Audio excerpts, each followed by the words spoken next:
Bhaktir-bhavatir-naishthiki. Om Agyantimirandasya Jnananjana-shalakaya Chakshurunmilitam Yena Tasmai Shri Guruve Namaha. Jai Shri Krishna Chaitanya Prabhu Nityananda Shri Advaita Gadadhar Shivasadi Gaura Bhaktavinda. Hare Krishna Krishna Krishna Hare Hare, Hare Rama Rama Rama Hare Hare. Mukam karoti vachanam pangam nangyate girim yat kripatamaham vande Shri Guru Dinataranam Paramanandam. Hare Krishna. Thank you for joining, and wish you all a very happy Kartik. Today is the first day of Kartik. It's auspicious that we are able to get together and do Krishna Katha. We were in the fourth canto, chapter 10, verse 21, which is the describing the battle of Dhruva and the Yakshas. So when Dhruva found out that his younger brother Uttam was killed by the Yakshas, in great anger, he mounted his chariot with a chariot driver, and he went to the outskirts of the city and blew his conch. And the Yakshas, understanding this to be a battle cry, and they put on their armors, they mounted the chariots, and with their weapons they came, and in all directions they started attacking Dhruva. This chapter mostly is a description of the battle, of how the Yakshas throw various weapons at Dhruva, and Dhruva counteracts the weapons and throws it at them. And the battle kind of ebbs and flows. Sometimes it appears that the Yakshas have the upper hand, and sometimes it appears that Dhruva Maharaj has the upper hand. So we are towards the last part of the chapter. So in the previous chapter, we saw that it appeared that Dhruva had the upper hand. And we'll see that how now it will, the Yakshas will appear to have the upper hand. So reading from verse 21.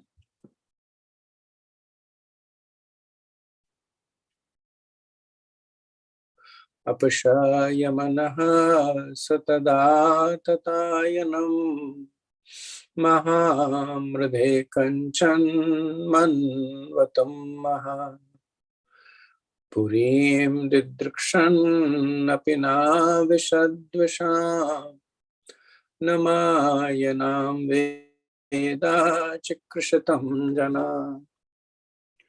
Dhruva Maharaj, the best of human beings, observed that in the great battlefield, not one of the opposing soldiers was left standing with proper weapons. He then desired to see the city of Alkapuri, but he thought to himself, no one knows the plan of the mystic Yakshas. So as I had mentioned, that at this stage the battle seems to have gone in the favor of Dhruva, that under the attack of the weapons of Dhruva, the Yakshas were either killed or wounded, or they ran away from the battlefield. So at one point, Dhruva considers that the battle is over, and since I'm here, I may as well take advantage and visit the city of Alkapuri, do a little bit of sightseeing. But then he also becomes cautious that have the Yakshas really been defeated, or they have simply retreated to attack again. So this is also the nature of Maya, that when a person thinks that they have conquered Maya, then Maya Devi attacks from the most unexpected fronts. For example, Bharat Maharaj, he had the quality of compassion, and that quality was used to make him fall. And Ajamel was a practicing devotee, but he came across a low-class Shudra with a prostitute. And even though he wasn't aware that it existed in him, but the quality of lust became strong and overpowered him. So Dhruva as a great personality is aware of this. So he's being cautious. Next verse. Iti bruvam chitra rata swasarthim yata paresham pratiyoga sankitah Shushrava Shabdam Jaladeriveritam Nabasvato Dikshu Rajonvada Drishyata. In the meantime, while Dhruva Maharaj, doubtful of his mystic enemies, was talking with his charioteer, they heard a tremendous sound, as if the whole ocean were there. And they found that from the sky, a great dust storm was coming over them from all directions. So Dhruva was in a way expecting it. So he had said that when the enemy is so deceptive, who knows what their plans are? And now his suspicions are getting materialized. So he sees wind and dust with a fearful sound approaching him. Next verse. Kshana chedaditam vyoma gananika sarvataha vishpuratadita dikshu trashyat stanitunana. Within a moment, the whole sky was overcast with dense clouds, and severe thundering was heard. There was glittering electric lightning and severe rainfall. So these verses will talk about the illusions that are created by Yaksha. So as Dhruva had suspected that the Yakshas had retreated, but now they were attacking again using their mystic powers, specifically that of illusion. Verse 24. Vavrushu rudhira guharshka puya vinmutramedashaha nipetur gaganadasya kabadhanyagrato naga. My dear faultless Vidur, in that rainfall there was blood, mucus, pus, stool, urine, and marrow falling heavily before Dhruva Maharaj. And there were trunks of bodies falling from the sky. All these were illusions created by the Yakshas. Tatha kedrishyata girir nipetu sarvata disham gada pare ganistramsha musala sasmavashanaha. Next, a great mountain was visible in the sky, and from all directions, hailstones fell, along with lances, clubs, swords, iron bludgeons, and great pieces of stone. Verse 26. Ahayusani nihishwasva vamantugnim rushakshabi abhyadhavan gajamataha sima vyagrascha yutashaha. Dhruva Maharaj also saw many big serpents with angry eyes, vomiting forth fire and coming to devour him, along with groups of mad elephants, lions, and tigers. Samudra urmubir bhima plavayan sarvato bhuvam asasado maharadaha klapanto iva vishanaha. Then, as if it were the time of the dissolution of the whole world, the fierce sea with foaming waves and great roaring sounds came forward before him. Verse 28, Evam vidhanya nekani trashananya amanvishanam sasrujastigmagatya asurya maya shuraha. The demon yakshas are by nature very heinous, and by the demoniac power of illusion, they can create many strange phenomena to frighten one who is less intelligent. So Maitreya is saying these were all essentially illusions created by the yakshas, by the mystic powers. Verse 29, Dhruve prayuktam asures tam mayam atidushtram nishmayatasya munaya sham samagata. When the great sages heard that Dhruva Maharaj was overpowered by the illusory mystic tricks of the demons, they immediately assembled to offer him auspicious encouragement. So, last two verses, we'll see the sages coming to help Dhruva Maharaj in this time. So, also one can understand from this that when a devotee is in trouble, then the only protection that he has is Vaishnava Sangha. So Dhruva was so overpowered with the illusions created by the yakshas that he himself did not know what is real and not. He did not ask for any help. But it is said that the sages, they came on their own. So same thing happens for a sincere devotee. That when the devotee is in trouble, then attracted by his sincerity and devotion, the other devotees, they come by themselves.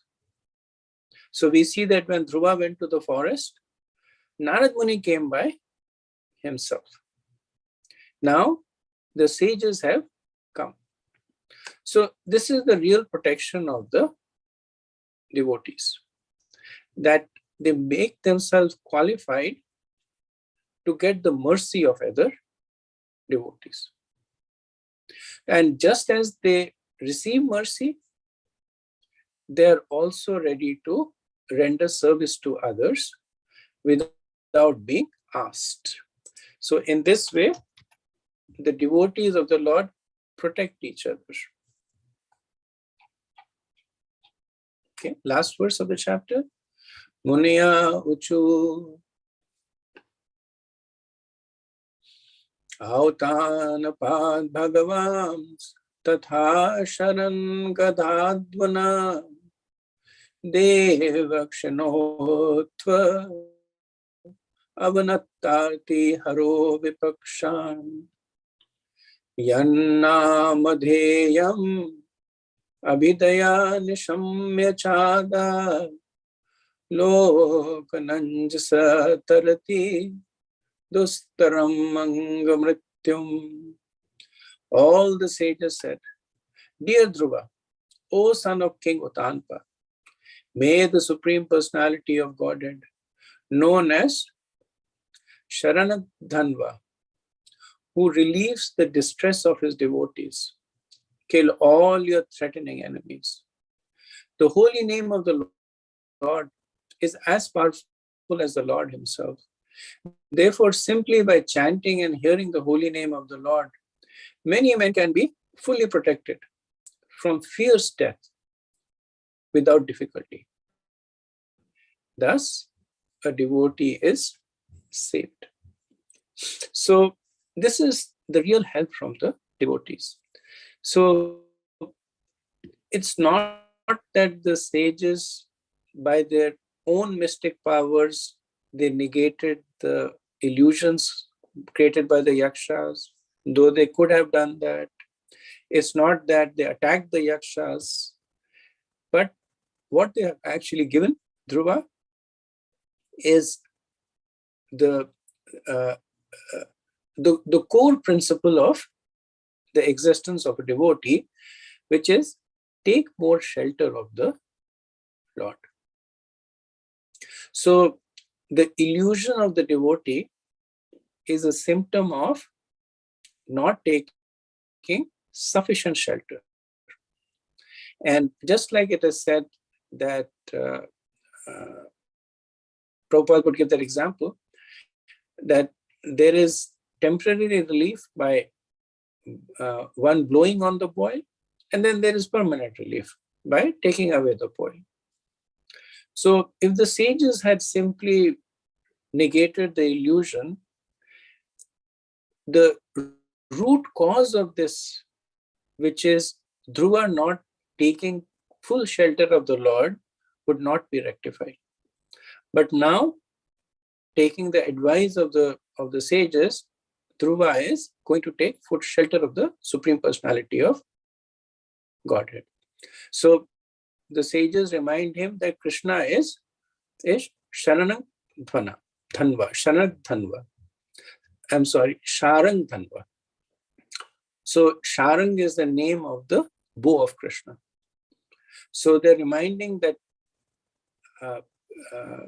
Krishna, with his bow and arrows, he can vanquish all your enemies and all your doubts. So take shelter of him. Vishwanath Chakravarti says that the sages thought that if one can cross death by hearing about the Lord, then Dhruva could easily overcome the mystic spell of the Yakshas. So he says that when they say Sharang Dhanva, they are talking about the Narayanastra, that the Lord is the bearer of the Narayanastra, and there is nobody more powerful than him, and he can give you all relief. Srila Prabhupada says that the great rishis approached Dhruva Maharaj at the time when his mind was very perplexed due to the magical feats exhibited by the Yakshas. A devotee is always protected by the Supreme Personality of Godhead. By his inspiration only, the sages came to encourage Dhruva Maharaj. So Prabhupada makes this very important point, that how do the devotees come to the aid of one another? They are inspired by the personality of Godhead. And we see that in other cases in the Bhagavatam. When Srila Vyasadeva was feeling morose, then the Lord sent Narad Muni. Similarly, when Dhruva was out there, then again by the inspiration of the Lord, Narad Muni came. And we see many conversations that happen between personality in distress and a saintly personality. It's almost magical that when the personality was feeling bewildered or dejected, then magically somebody helps, another devotee, a more advanced devotee appears to help. Like when Bhishma Dev was lying on the battlefield, then Krishna himself comes to him. Bhishma did not send an invitation to Krishna, did not send a messenger to him, but Krishna himself came along with Yudhishthira Maharaj and the Pandavas to talk to him. So this is the ultimate mercy of the Lord, which we should accept. So when we see other devotees coming forth to help us, then we should understand that this is a manifestation of the mercy of the Lord. There's it's a humorous story about a devotee of the Lord, and he was once caught in a flood. So he was sitting, clinging on the top of a pole as the water kept rising. And then as the water was rising, there was a log of wood that came, and he did not take it. And then after some time, a boat came and he did not get on the boat. After some time, a person came and on a boat and said, come on, come to the boat. He said, no, my Lord will protect me. Did not take that boat. And then ultimately the water rose above his head and he died. So being a devotee, he died. He went back to Krishna, and then he started complaining to Krishna that I have so much faith in you that you would rescue me. But I was there on that pool and the water kept rising. You didn't come to rescue me. And then Krishna, he picked him up by his shikha and hit him on his head, saying, who do you think sent that log of wood, the boat and the boatman? So the moral of the story is that Krishna's helping hand, it manifests in the heart of the devotees. When they reach out and speak to you, encourage you, even chastise you, this is the mercy of Krishna that is manifesting through. So with this, we end the 10th chapter, and a quick recap of the chapter that it begins with Maitreya speaking about the marriage of Dhruva and his children. Then Uttama being killed in the forest by the Yakshas, and then Dhruva getting upset. And then he goes to Alkapuri, and the rest of the chapter is essentially a description of the battle between Dhruva and the Yakshas. And then the chapter ends with Dhruva seemingly overpowered by illusions and the sages coming and offering prayers and giving him spiritual advice. So we'll now move on to the 11th chapter. The title of the 11th chapter is Swayambhavu Manu advises Dhruva Maharaj to stop fighting. And this is again a short chapter of only 35 verses. It has the instructions of Swayambhavu Manu to Dhruva Maharaj, which are very potent. So we will start with it. The flow of the chapter is that inspired by the mercy of the sages, Dhruva overcomes the illusions of the Yakshas, and once again he begins to annihilate them. And Dhruva is now on a roll. He's killing the Yakshas left, right, and center to the point where it appears that he will exterminate the complete race of the Yakshas. So then at this point, Swayambhavu Manu comes personally. Swayambhavu Manu is the grandfather of Dhruva. And he gives him the reasons why you should not continue killing the Yakshas. He gives him instructions in seeing the position of the Lord. And this is one exalted devotee of the Lord. Swayambhavu Manu is a Mahajan and himself a pure devotee, instructing another pure devotee of the Lord circumstantially, because the circumstances were such. And the chapter ends with Dhruva, of course, accepting the instructions of Manu and giving up his anger. Okay, so we'll start with the first verse, chapter 11, canto 4. Maitre vacha nishamya gadatamevam rishinam dhanushi dhruva sandadestram upasprashya yannarayana nirmitam. She, Maitreya, said, my dear Vidur, when Dhruva Maharaj heard the encouraging words of the great sages, he performed the Achman by touching water and then took up his bow made by Lord Narayan. Took up his arrow made by Lord Narayan and fixed it upon his bow. So the first 5 verses talk about Dhruva overcoming the illusion of the Yakshas and essentially masquerading. So, as Vishwanath Chakravarti Pad had indicated that in the last chapter, that when the sages had reminded Dhruva Maharaj that take shelter of Krishna, who is the bearer of the Saranga bow.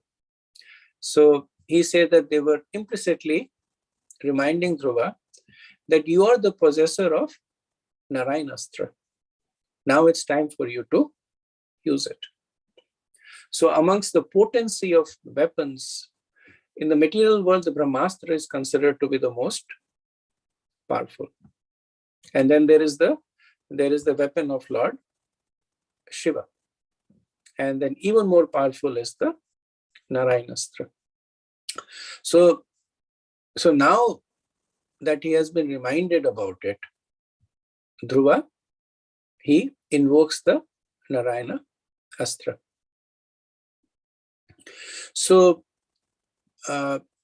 important to note over here that the sages did not bestow the weapon on Dhruva. Dhruva already had that weapon. The sages reminded Dhruva that you have this weapon, use it. In the 11th canto, 3rd chapter, in the conversation between the Navyogendras and Maharaj Nimi, it is said that the Navyogendras say that one should learn how to associate with the devotees of the Lord by gathering with them to chant the glories of the Lord. This process is most purifying. As devotees thus develop the loving friendship, they feel mutual happiness and satisfaction. And by thus encouraging one another, they're able to give up material sense gratification, which is the cause of all suffering. So, key to this is paraspara. Paraspara is mutual. So, in that verse, it appears 3 times. And the essence of association is paraspara, is helping each other. So one should never be shy of taking help, and one should never be reluctant to give help. So it's important because this is the ultimate protection of the devotees. And how does this protection get enacted? So it's not that the devotee should go around looking for other people and seeing if somebody is worried, corner him and say that, tell me what your problem is. You look like you're worried. Let me solve your problem. I'm a devotee, you're a devotee, so it's my duty to help you. It's not that. Essentially, the help that is given is enunciated by the Navyogendras, that simply by associating in the mood of devotion. That is the help. So simply by doing Krishna Katha, simply by glorifying Krishna and the devotees, everything else automatically comes. So even if one person is suffering from problems that are beyond the understanding or grasp of a devotee, so the devotee should not think that, well, the cause of his suffering is something that I can't help out with, so I should stay away from it. But the solution to that cause of the suffering lies within that devotee. So simply by associating in the mood of Krishna Katha, whether it is done in a group setting, whether it is done on one-on-one, that is the help that can be given.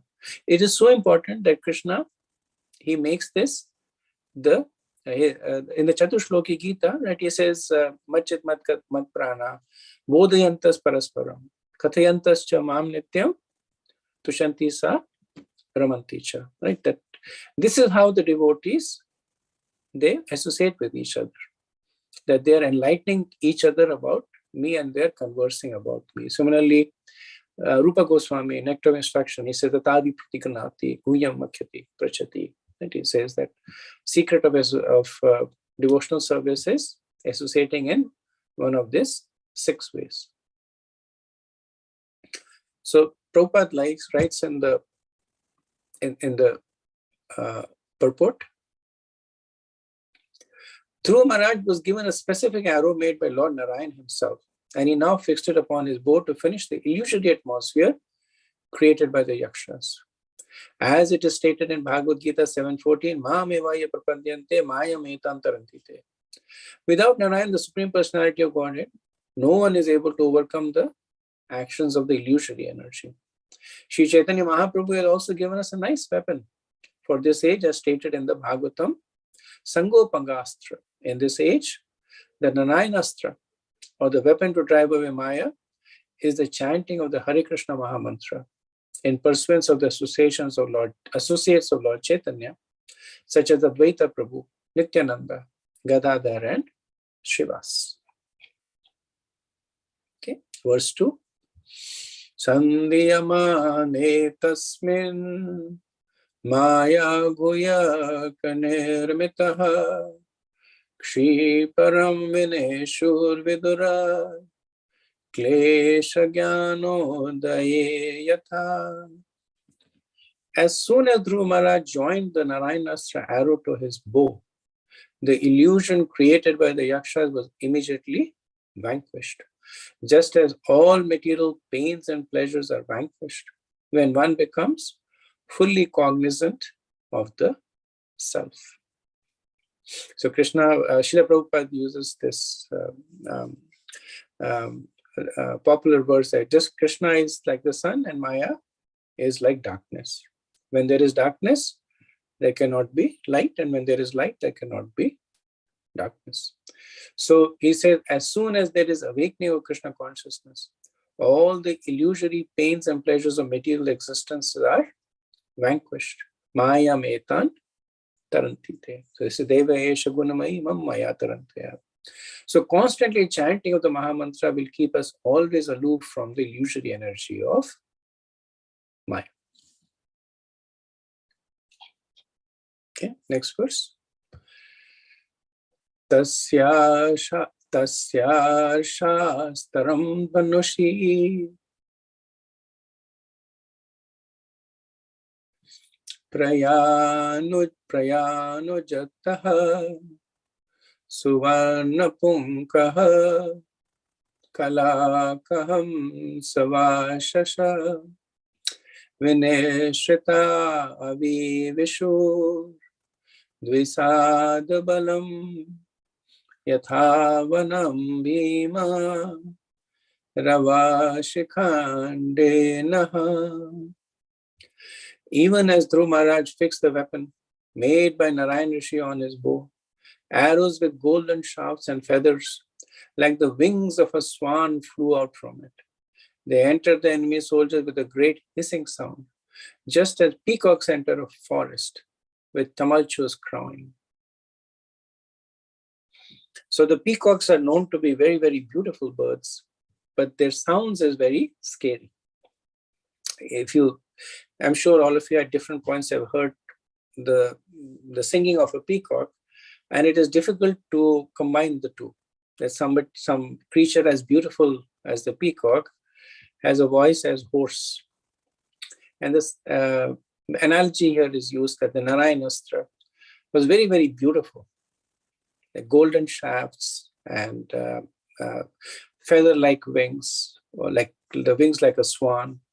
But what were they doing? They were killing the yakshas by the thousands. Verse 4. Taistigma dhare pradhan shili mukhe Itastataha punya jana upadrutaha tam abhaya dhavan kupita udhayudaha suparnam unadha fana eva hayaha. Those sharp arrows dismayed the enemy soldiers, who became almost unconscious. But various yakshas on the battlefield, in a rage against Dhruva Maharaj, somehow or other collected their weapons and attacked. Just as serpents, agitated by Garud, rushed towards Garud with upraised hoods, all the yaksha soldiers prepared to overcome Dhruva Maharaj with their upraised weapons. So the comparison here is given between Dhruva and the yakshas and Garuda and the snakes. So while the snakes are powerful and vicious, they are no match for the mighty Garud. So the yakshas were fierce warriors and they had mystical powers. But just like Garuda has immense power because of his devotion to Lord Vishnu, Dhruva is immensely powerful because of his devotion to Lord Vishnu. So they are no match to him. Verse 5. Satan prasakke abhidavatu mride nikrita bahauru shiro dharo dharam ninaya lokam paramarkamandalam vrajanti nirvidya yamurdvaretasaha. When Dhruva Maharaj saw the yakshas coming forward, he immediately took his arrows and cut the enemies to pieces. Separating their arms, legs, heads, and bellies from their bodies, he delivered the yakshas to the planetary system which is situated above the sun globe and which is suitable only by first-class brahmacharis and which is attainable only by first-class brahmacharis who have never discharged their semen. So, just like it is mentioned in the third canto that Maitreya mentions that the fighters on the battlefield of Kurukshetra, they were purified by the onslaught of Arjun's arrows. I'm sorry, this was Uddhav mentioning, not Maitreya, that they were purified by the onslaught of Arjun's arrows. And while seeing the face of Krishna, they achieved the abode of the Lord. So, being killed by the Lord is auspicious, and being killed by the devotee of the Lord is also auspicious. So, Maitreya in this verse notes that they went to the planet of the Naishtik Brahmacharis. So, this is essentially Brahmalok or Satyalok, where Lord Brahma resides. Vishwanath Chakravarti comments on this verse that the residents of Brahmalok go back to Godhead along with Lord Brahma at the end of his life. However, such souls, and then he's talking about the example of yakshas, who are elevated due to their killing by the Lord or his devotees, are not liberated and return to earth. One does not even see liberation by those who are killed by the Lord, such as Kalnemi. The exception is when killed by Krishna. So there's a little bit of technical insight that Vishwanath is giving, that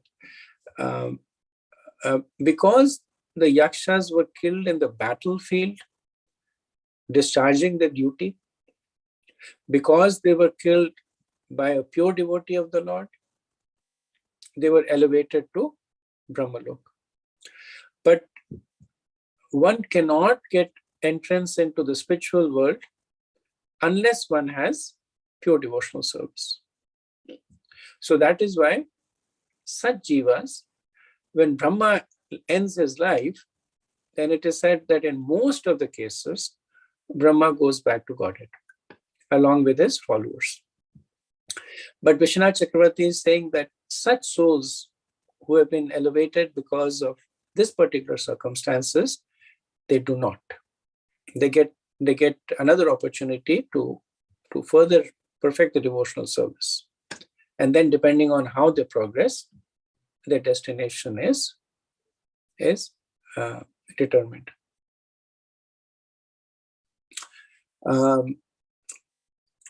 The only exception that he says is when somebody is killed by Krishna, Swayam Bhagwan. Then they go back to the spiritual world. So he says that one does not even see liberation by those who are killed by the Lord, such as Kalnemi. The exception is when killed by Krishna. So that's why Kalnemi, even though he was killed by Lord Vishnu, he took birth again as Kamsa. So in the purport, Srila Prabhupada, he emphasized on the importance of celibacy. So he says that in Bhagavad Gita 8:16, that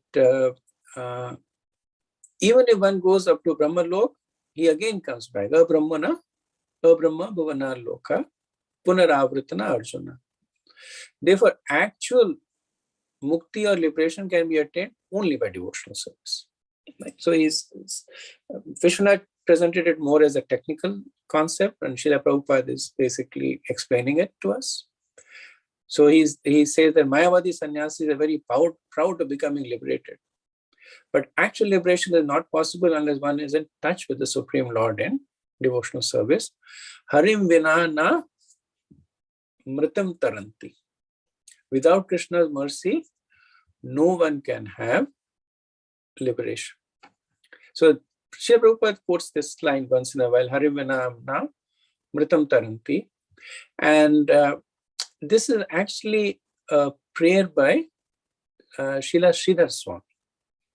So Sridhar Swami prays, Tapantu tapa prapantu pradvad atantu tirthani pathantu chagman yajantu yage vidantu vade harim vina neva mritam taranti. So he's saying that let them suffer austerities, throw themselves from mountain tops, travel to holy places, study the scriptures, worship with fire sacrifice, and argue various philosophies. But without Lord Hari, they will never cross beyond death. Okay? So I'll do one more verse, and then after that we can pause for any discussion. Tan hanyamanan abhiviksha guyakam anagasas chitra rathena bhurishaha atuna padim kripya pitamaho manur jagado bhagata saharshabhi. When Swayambhavu Manu saw that his grandson Dhruva Maharaj was killing so many of the yakshas who were not actually offenders, out of his great compassion, he approached Dhruva with great sages to give good instruction. So in the next set of 9 verses, we will see Swayambhavu Manu giving reasons to Dhruva not to kill the yakshas. So Maitreya here, he says that anagasha, without offense. And the reason he says is because there was only one yaksha that was guilty of killing Uttama. Now, the other yakshas were attacking Dhruva, but that was their duty. That if somebody comes and challenges you, it's your duty to protect your city, to protect your folks, to protect your honor. So that was not an offense. So the battle was not creating any offenses in the yakshas. So that's why Maitreya says that they're anagasha, that other than one yaksha, they were all without offenses. So it is said that people generally exhibit three kinds of behavior. They exhibit constitutional behavior as per the nature of the soul. They exhibit conditional behavior, which is swabhav, as per the modes, as per the nature. And they exhibit circumstantial behavior, which is caused under duress or extreme circumstances. So sometimes we see that even great souls circumstantially act in a way that is opposing their conditional or constitutional nature. Dhruva Maharaj is an example of that. That Dhruva Maharaj is a great devotee, but right now, circumstantially, he is acting. However, the greatness is that they don't become a slave to this conditioning. While they may be overcome by the circumstantial conditioning, they are always ready to take guidance from others. For instance, when Shringi cursed Parishad Maharaj to die, the father of Shringi, Shaumik Rishi, was very upset at him, since he considered the punishment to be disproportionate to the offense. So he actually chastised Shringi that because of her immaturity, not only will a great personality, but the whole earth kingdom will suffer. But Parishad Maharaj, on the other hand, he did not condemn either Shringi or the Brahmanas. So Prabhupada would say that Parishad Maharaj was powerful enough to negate the curse of Shringi. He was powerful enough to curse Shringi. And he could have cursed the Brahmanas also, because Shringi was a Brahman. But instead, he took shelter of yet another Brahman. He took shelter of Sukadev Goswami to perfect his life. Now, on the other hand, the son of Parishad Maharaj, Maharaj Janmejaya, he was so upset at Takshak for killing his father that he performed a yajna to kill all the snakes. So just like Dhruva is killing all the yakshas for the fault of one, Janmejaya, he performed a yajna to kill all the snakes, including Taksha. Now again, Janmejaya stopped the sacrifice when Astika asked him to stop it. That is his greatness. Similarly, we'll later on read the pastime of Prithu Maharaj, that when he was trying to perform his 100th Ashwamedha Yajna,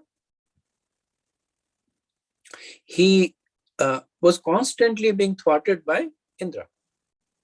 And Prithu Maharaj, being the personality of Godhead, he was competent enough to kill Indra. But when Brahma came to him and said that let it be, you did 99, you just be famous for that. And Prithu Maharaj said, so be it.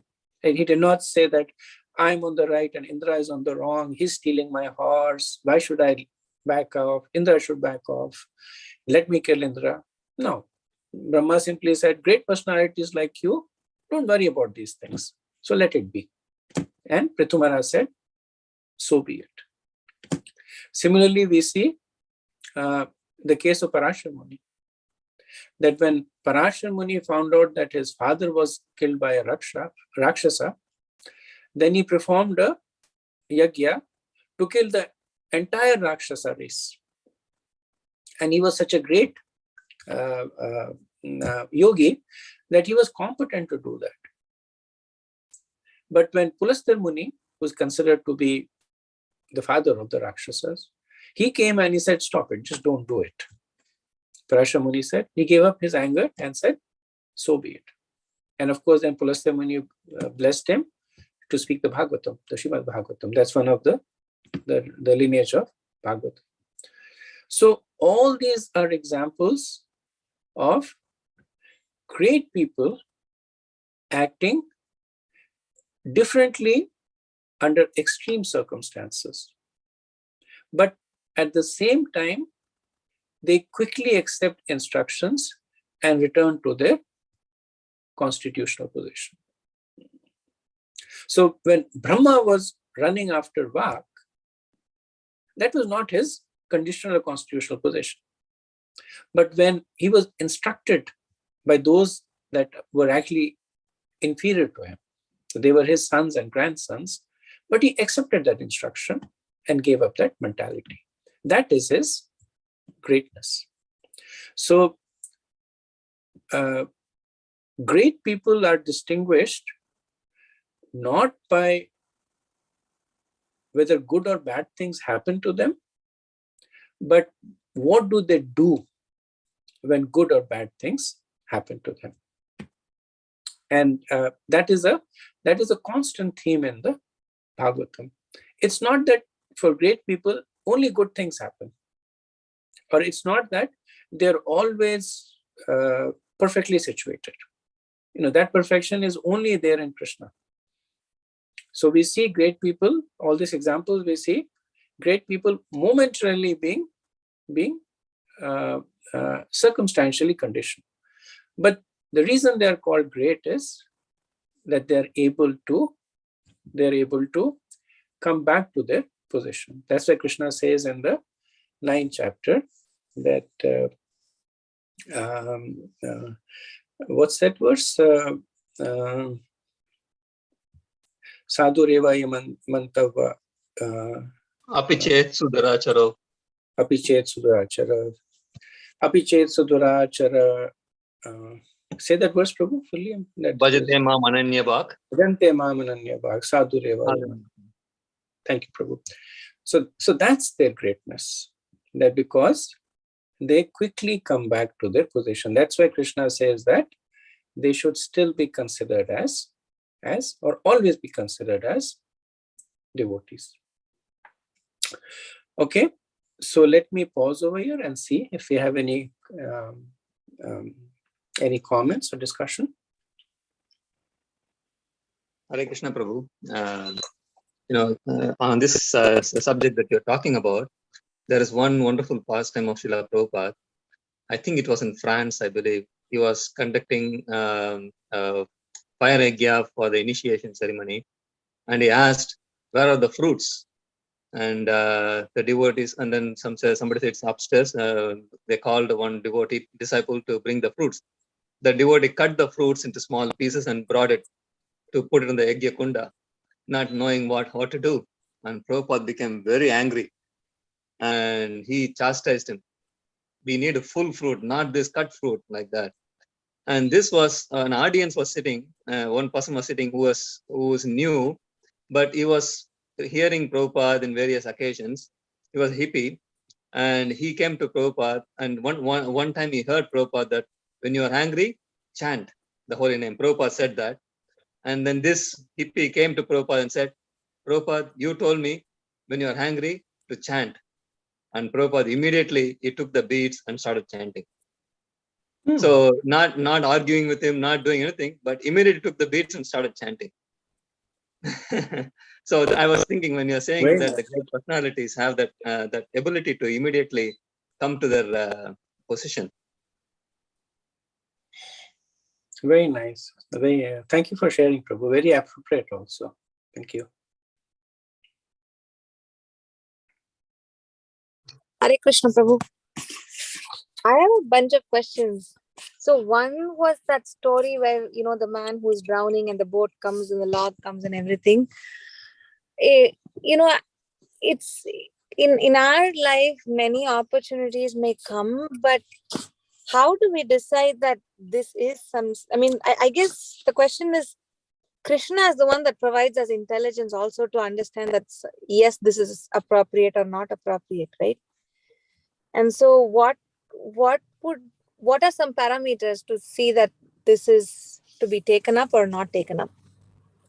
Like, is this a test or is this an opportunity?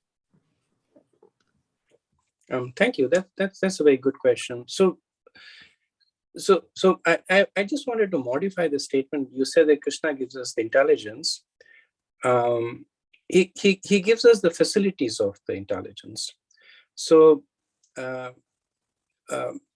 if one simply says that if I were to take this opportunity, then Krishna would have to inspire me to take it. And if I did not, that means Krishna has not inspired me to take it. That would be, what's the right word? That would be acting like this person on the pole, that he's expecting Krishna to do all the heavy lifting on his behalf. So Krishna gives us the facility. He gives us the ability to process the nature of the help, whether this is a genuine help or an obstacle. So, so your question is that how do we decide that if this is help that we should take or this is not something appropriate? We decided by going back to the fundamentals. So what are the fundamentals in our devotional service? What is the guidance given by Guru, Sadhu, and Shastra? So let's assume that I'm coming and giving you some advice, and you're thinking that should I take it or not? The first check would be that is this something that my Guru Maharaj would approve or endorse? Is this something in line with the scriptures? I say that I have another mantra for you to chant, and if you chant it, then it'll give you a lot of relief because it has given me relief. And then you're like, well, is this what my Guru Maharaj would want me to do? So that's a more not mechanical check, but that's a tick mark that you need to have. Second aspect is more experiential. Rampad Maharaj makes this point often, that he says that when somebody asked him a similar question, that how do I know these activities are beneficial for my devotional advancement? And Maharaj said, you know. Then he asked the same question. Maharaj gave the same answer. You know. So the point that was that he made, and he made that later on, he was saying there is the Paramatma channel that is always instructing us from within.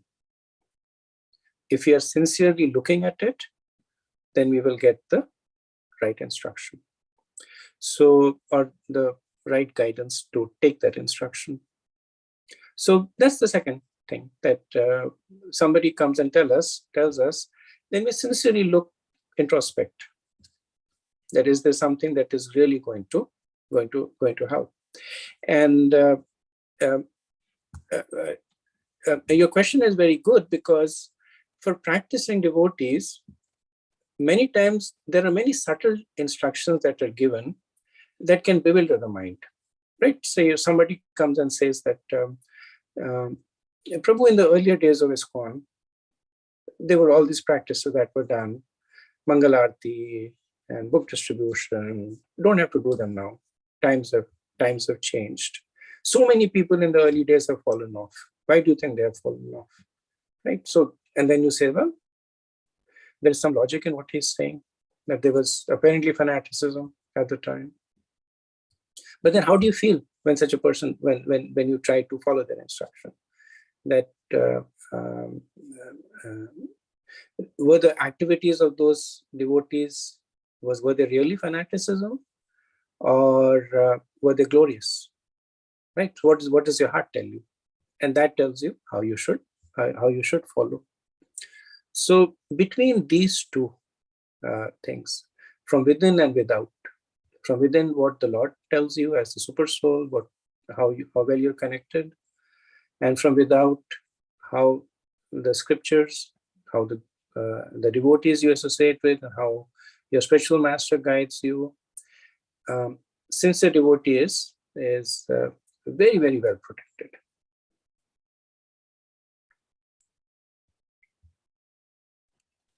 So one of my son, his question was, you were talking about the illusion. So how everything came up. He wanted to know, did Dhruva feel it, or was it something he just was it like the physical felt sense, or like a mental felt sense? Was one of his questions. So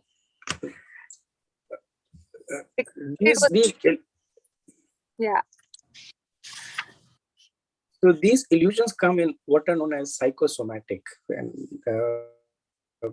psychosomatic means that the mind experiences them to such an extent that the body feels it. Right? We all have psychosoma, right? We all there are times when our mind is not in a good state and our body feels lethargic. It's not that we are lacking energy. It's not that we are tired, but it's the mind that is telling the body.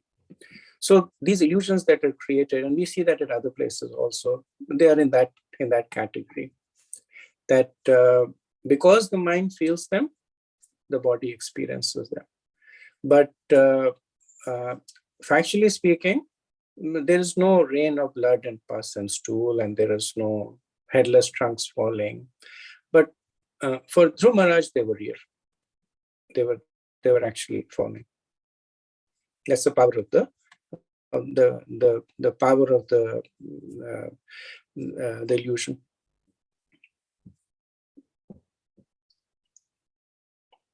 Prabhu, a couple of more here. So my younger one here, he wanted to know, what did you ask?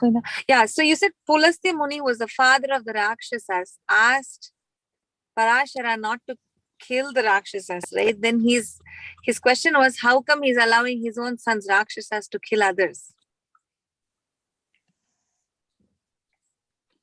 And my son is insisting that I should ask you this. So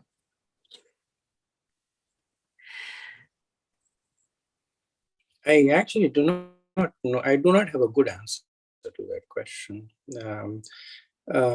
Parashar was, of course, he was annihilating the entire race of the Rakshasas because his father was killed by a Rakshas. So he was performing a yagya that would wipe out all the Rakshasas.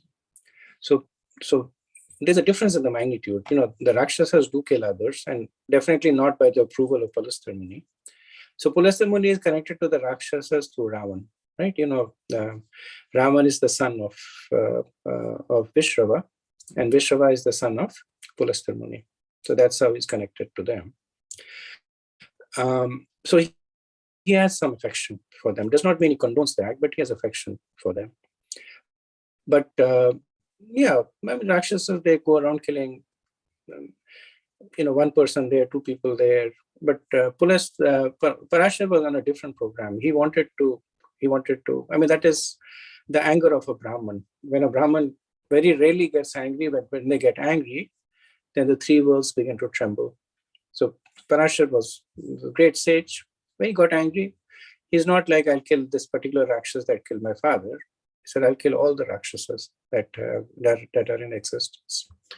So Pulastya thought that was a little extreme. So he said, desist from it. But it does not mean that he was condoning the acts of the other Rakshasas. That's the best answer I have, Mataji. Thank you, Prabhu. So, Prabhu, going to that text 5, chapter 11, where you gave this long explanation. So, the purport says that these people who are killed by Dhruva, or like, you said Arjuna, they go to the abode of Brahmaloka. And then you also mentioned that when the Brahmaloka, at the time of dissolution, when Brahma goes to the spiritual planet, everybody, all the residents go. Right? But also the following paragraph kind of negates that. And Prabhupada is saying you cannot go to the spiritual world without devotional service. Right? Is that the understanding? And then what were you saying, sir, Prabhu? Go ahead. Yeah, and then you Please go spoke ahead, sorry. about the Vishwanath Chakravarti Thakur and Sridhar Swami, and you made the point that only those people who are killed by Krishna, not even the I heard Guru Maharaj say this many times. Not even the demons that are killed by Vishnu forms, only the demons killed by Krishna actually go back to the spiritual planet. Everybody else is right. I think, is that the point you were making, Prabhu, there?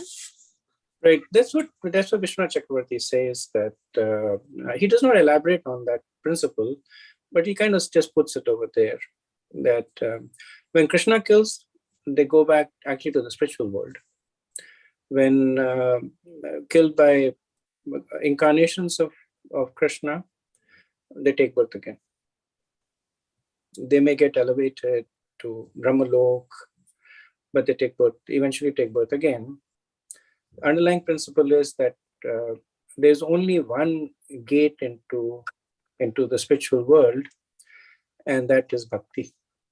So nothing else can get you admittance. So not by sukriti. So this comes under the category of sukriti. It sounds a little counterintuitive, but sukriti means that you're fortunate enough to be killed by a devotee of the Lord. Right. So for the person being killed, probably doesn't look at it that way. But in the bigger scheme of things, it's sukriti, that he was fortunate to be killed by the devotee of the Lord, fortunate to be killed by the Lord. That does not give the person entrance into the spiritual world. It does give the person an opportunity to perform devotional service. So that's why Vishwanath Chakravarti says that they go to Brahmalok, but they don't go with Brahma back to the spiritual world. They take birth again, and they get opportunity. Then it's up to their free will, how much will they avail of it? Sorry, I missed that. So the demons killed by Vishnu forms, or people killed by devotees of the Lord, they go to the Brahmaloka, but they don't go to the spiritual planet. Only people who have, and also he talks about the Naishtika Brahmacharis and the Mayavadis. So even those people who have, through their own merit, gone to Brahmaloka also don't go back to the spiritual world. They are different. See, okay. the people who go on their own merit to Brahmaloka, the understanding is that they follow the leadership of Lord Brahma, because it is specifically said that under the leadership of Lord Brahma, they go back to the spiritual world, right? So what it means is that their admittance into Brahmalok may be because of their yoga, mystic powers, or purity. There they follow the lead of Lord Brahma, who's a pure devotee. So there they go and they perfect the devotional service. And then when Lord Brahma goes back, then they accompany Lord Brahma. Actually, Lord Brahma goes to the abode of Garbhodaksha Vishnu. So that's where they also go there.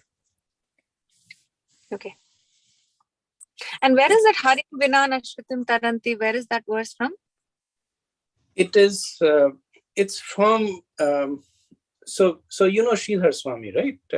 He is one of the oldest commentators on the Bhagavatam. And his commentary has many wonderful verses. Mm-hmm. So they're not derived from they're not directly appearing in the scriptures, but Prabhupada gives them the same level of respect, that because Mahaprabhu was a very, very, he considers Sridhar Swami as the foremost commentator of the Bhagavatam. Mm-hmm. So, the other verse that we often recite also, what's the verse that we recite at the beginning, that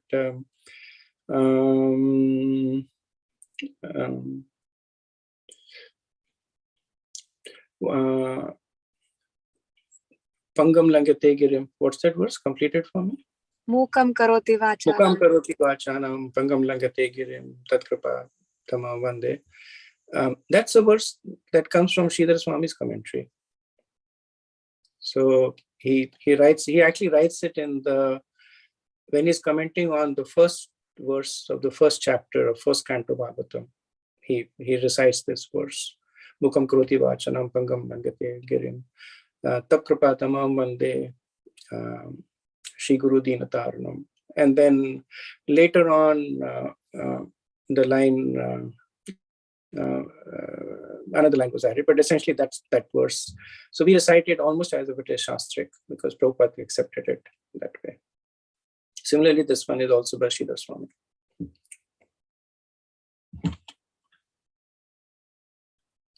Okay. Anybody else? Any thoughts? One question, Prabhu. We also heard that when somebody is killed by Krishna or Lord Vishnu, they go to Brahma Jyoti, or even the Asura, when they're killed, they go to Brahma Jyoti by of course, by Krishna or by the Lord. They don't go to Goloka Vrindavan as such, but they go. I've heard this sometime. Is that okay? That is something that I've also heard, Prabhu, that they go to Brahma Jyoti and fall down from there later on. In the third canto, there's a bit of a, in response to this particular verse spoken by Uddhav, Jiva Goswami, I think he has a fair amount of commentary on it.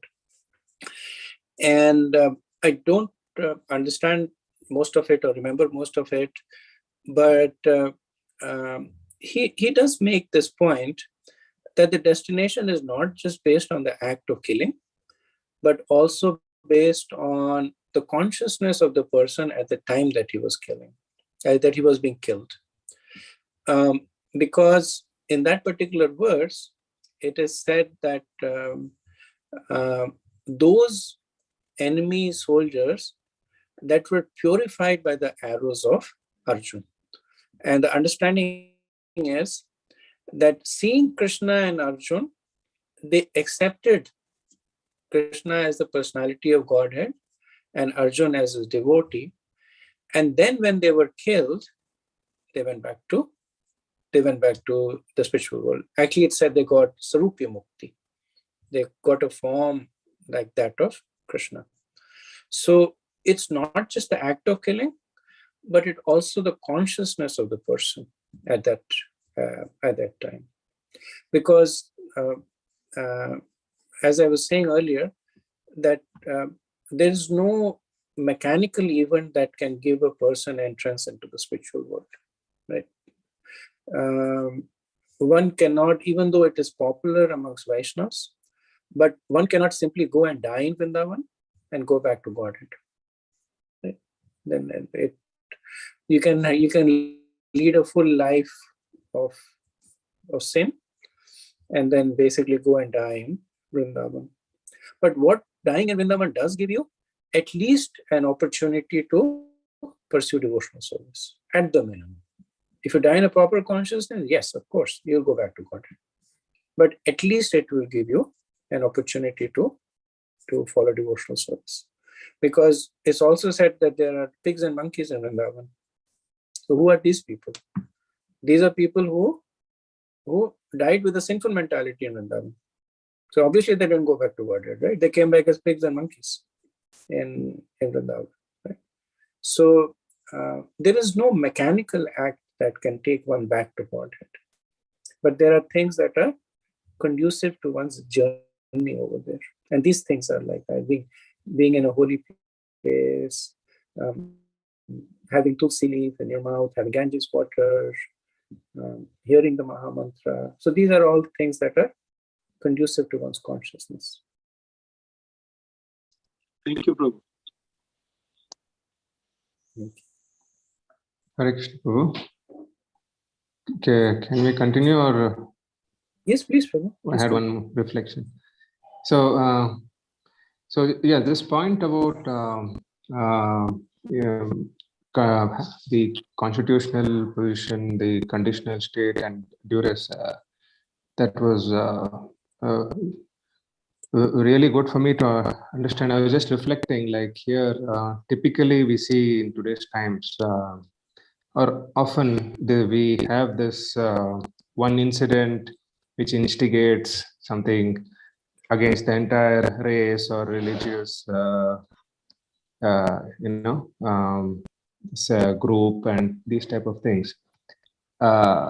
if that is in the, if there is already awareness of constitutional position, like which we always hear in the scriptures, then if we endure, if we can come back to it, and things can, like the examples you gave of all personalities.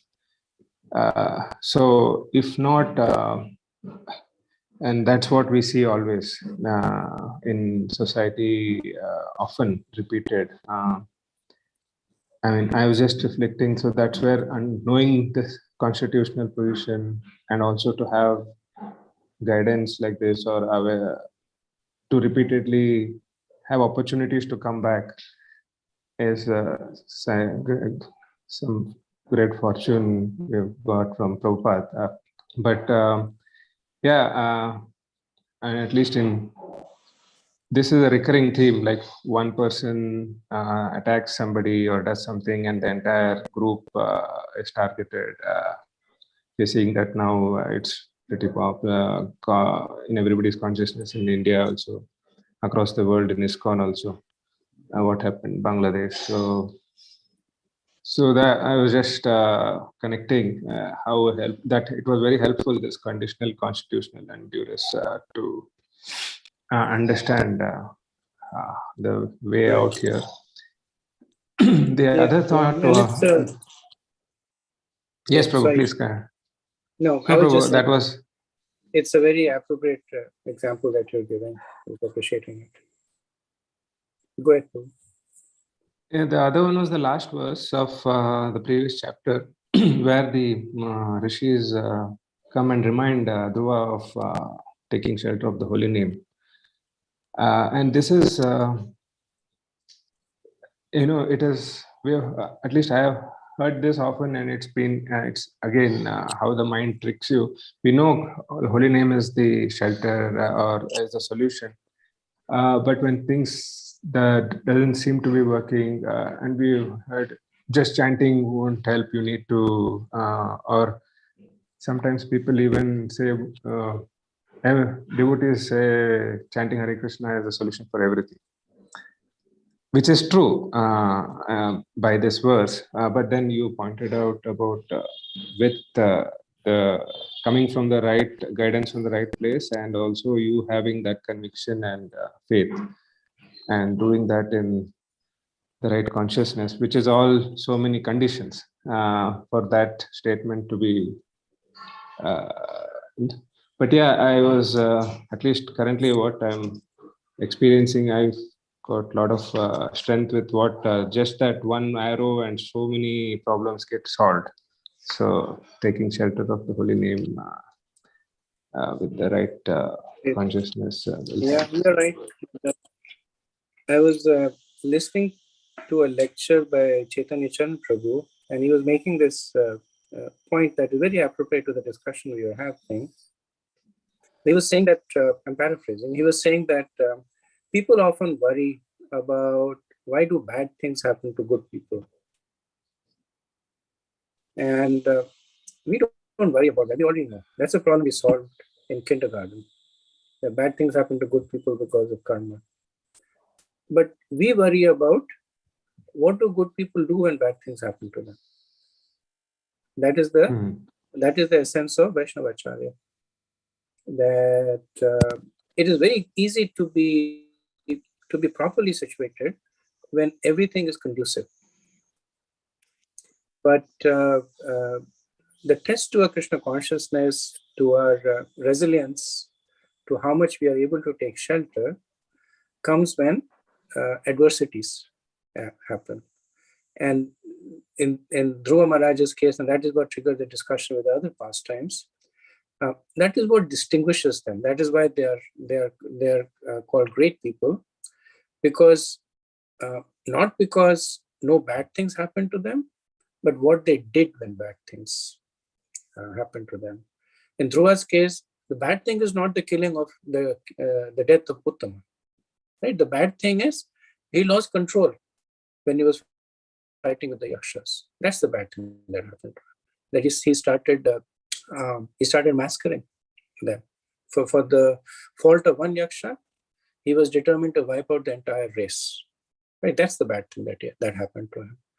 But what he did out of it was that when his grandfather comes and speaks to him, then within a moment's notice, he gives up his anger, gives up his enmity to the yaksha. Not that he says that once my grandfather goes, I'll come back and wipe them out. He completely gives up his enmity to the yakshas and goes back peacefully. So it does not carry any angst in his heart also, that he came and stopped me. I was on a roll. I was about to win, but nothing like that. He completely gives up. That's what makes Dhruva great in this situation. That's the lesson for us also.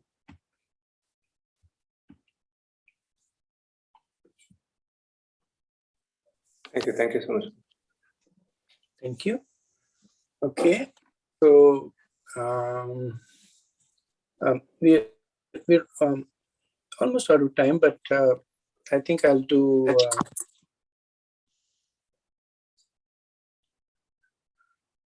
Okay, so the next set of verses are basically the instructions by Manu. So I'll do one verse which will set the, at least it will help you meditate on the nature of the instructions, and then we'll do the instructions in the next discussion. So 4.11.7. Manurvacha alam vatsa tiroshena tamodvarena papmana yena punya jananeta avadesthva managashaha. Oh, I'm sorry, we did this verse already. Apologies. Well, since I've said it out, just it's a small verse. Lord Manu said, "My dear son, please stop. It is not good to become unnecessarily angry. It is the path to hellish life. Now you're going beyond the limit by killing yakshas who are not actually offenders." Same word he uses, anagasha. So in 8 verses, Swayambhavu Manu will give Dhruva 14 reasons why he should not kill the yakshas.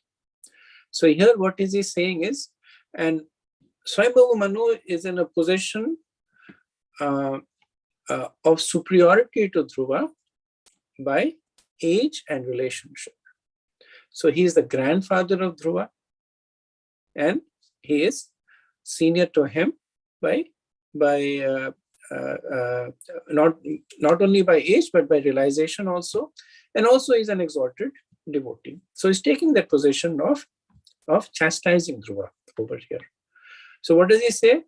Excessive anger is sinful. It opens the door to hellish life of ignorance. He says tamodvarena. So what happens when one submits to excessive anger? One loses discrimination. How does that act up in Dhruva's case? He is now killing innocent people. If he had his discrimination, he would have said that, hand me over the yaksha that killed my brother. And then maybe he would have had a battle with him. So because of this excessive anger, he has lost his discrimination, and now he is killing innocent people, which Manu says is greatly sinful. So the result of these acts is that the consciousness of Dhruva is being contaminated and his destiny is being destroyed. Now, Dhruva has already been assured that he will go back to the spiritual world. But Swayambhavu Manu is still making this point, that if you act in this way, you are destroying your destiny. So destiny manifests in many ways. So Swayambhavu is saying, that maybe you will go back to Godhead because Krishna has promised you. But what is the legacy that you will leave behind? What are the lessons that you will teach? How will people remember you? That is part of your destiny. That will be spoiled. So Prabhupada says that the word ati roshena, which means unnecessary anger, is important.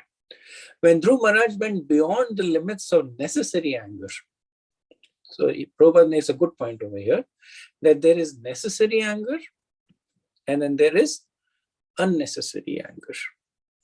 So necessary anger is manifested to enact to achieve a certain purpose. Prabhupada would get angry on his disciples to correct them. But the difference between necessary and unnecessary anger is that in one case, the person is in control of the anger. In the other case, the person is controlled by the anger. So anger can be used and is used, parents use it as an instrument to correct the children so that the children do not instill bad habits, bad behavior. Teachers do that, guru does that, elders do that. Necessary anger is when protecting somebody else, protecting dharma. This is all necessary anger. And that is anger that is used. Just like one uses a weapon to fight an enemy, one uses that anger.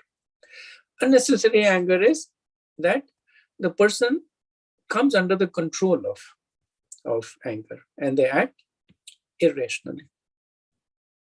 Prabhupada in the purport also, he condemns so he's saying that just like Manu is saying to Dhruva that this unnecessary killing of the yakshas is sinful, in the current day and age, the unnecessary killing of innocent animals is also very sinful.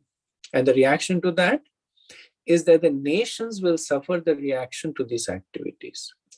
That is why modern warfare is now mostly against innocent citizens. In the older times, the battle was fought between the army. The citizens, the civilians were never involved. There was no concept of attacking the city.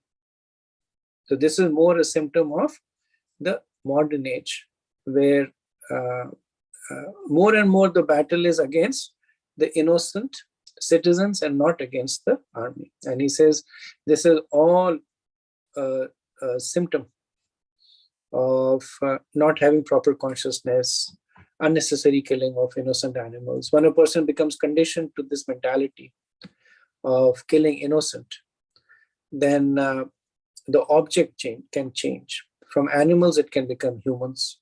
The person is comfortable that I'm killing animals, even though it's not their fault. It's not a big leap for them to say that it's okay to kill humans, even if it's not their fault. So Prabhupada makes this strong argument for protection of animals as opposed to harming them. Okay, so we'll end over here and we'll resume from the 8th verse on Monday. Vanchakalpatarubhayascha kripa sindhubhyaeva cha patitanam pavanebhyo vaishnavebhyo namo namaha. Anant Koti Vaishnav Vrinda ki jai. Srila Prabhupada ki jai. Kartik Maasa ki jai. Shri Shri Radha Damodar ki jai. Thai Gaur Premanande. Hare Krishna. Thank you very much. Hare Hare. Thank you.